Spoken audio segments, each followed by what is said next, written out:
Credit और debit card में फ़र्क है, इसलिए इनका हुक्म भी अलग अलग है। क्रेडिट कार्ड में ये होता है कि आप किसी स्टोर शॉप से ख़रीदारी करते हैं, बैंक आपकी जगह रकम की अदायगी करता है और फिर मुकर्रर मुद्दत में आपने वो कर्ज़ बैंक को लौटाना है, वरना बैंक आपके ऊपर सूद चढ़ाएगा। चूँकि ये मामला सूद पर मुबनी है, इसलिए क्रेडिट कार्ड बनवाना ही जायज़ नहीं है।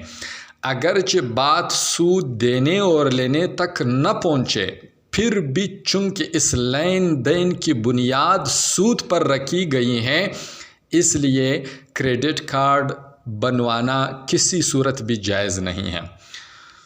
और डेबिट कार्ड में ये होता है कि आपका किसी बैंक में अकाउंट है, उसके अंदर आपकी रकम मौजूद है, आप कहीं से ख़रीदारी कर लेते हैं, उस ख़रीदारी की रकम आपके अकाउंट से कटती है, इसलिए डेबिट कार्ड का इस्तेमाल जायज़ है।